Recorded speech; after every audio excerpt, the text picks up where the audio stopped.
Welcome back, this is Mark from the Way Back Group, and this is part 2 of the 4-part mini-series on Spiritual Life Explained. If you've not already listened to part 1, I highly recommend you listen to it first.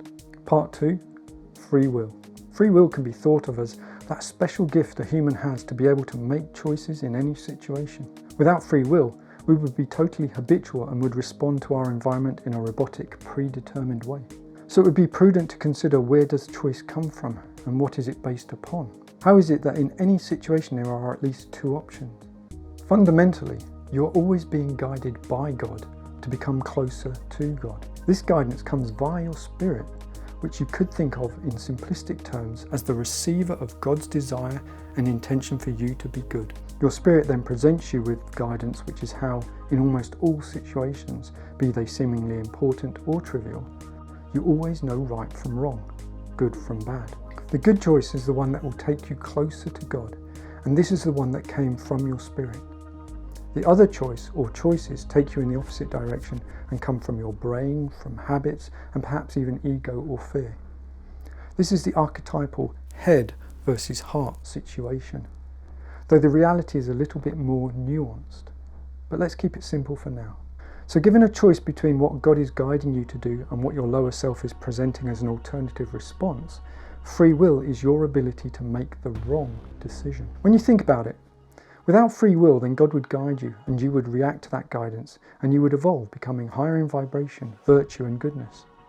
But it would be almost robotic, a kind of unconscious automated reaction and thus of little real value. By having free will, then the fact that you have to consciously make a good choice means that it has great value when you choose what is good. This reveals that all that is good in who you are is because you have listened to God and chosen the choices your spirit presented. So those that listen to God become more good, even if they don't consciously know about God.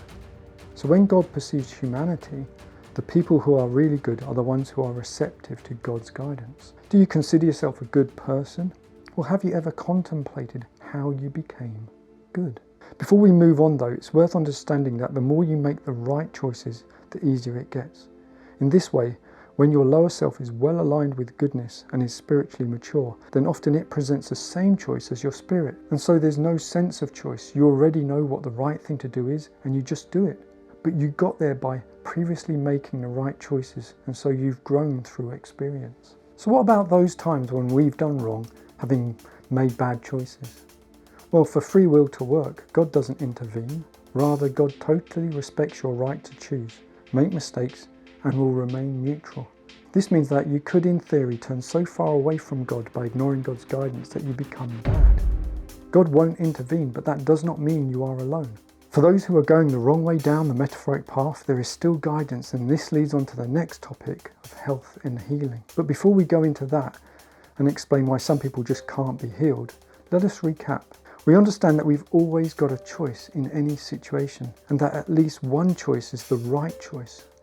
But I hear you say, it's not that easy. What about if someone is imposing their will on us? Or, and this really happens, there's negative influences beyond our control. Well, God's always there, and there isn't anyone, anything, or any force that can push God aside. So God is always there, and the right choice, the truthful choice, is always there too. It's our perception that makes it seem out of reach. And yes, sometimes making the right choice is really tough. But your higher self is also there, guiding you, and it's got the positive experience of every single life you've ever had up till now to draw upon. So if you need courage, fortitude, wisdom, strength, positivity, or tolerance, for example, you've got it. And if you use it, then you actually enrich your higher self. For example, if you show courage to do what is right, then your higher self grows in courage because you've demonstrated courage. It's a win-win situation. You win and your higher self wins. So at the moment of choice, you've got the guidance from God to do what is right, and you've got the resources and support of your higher self willing you on to do what is right too. We can still make the wrong choice for a number of reasons, including habit, ego and fear. And so it would be nice if we got even more guidance when we're going in the wrong direction. The good news is that you do, and you've most likely already experienced it. Which leads on to part 3, health and healing. Coming up in part 3, your body speaks your truth. It's actually poetically simple and gracefully elegant. It's about what is in someone's heart, or rather, in some cases, what is lacking from their heart. To demystify these taboo subjects so that you can make choices that support your holistic wellness. But here's the kicker that a lot of people might struggle to accept.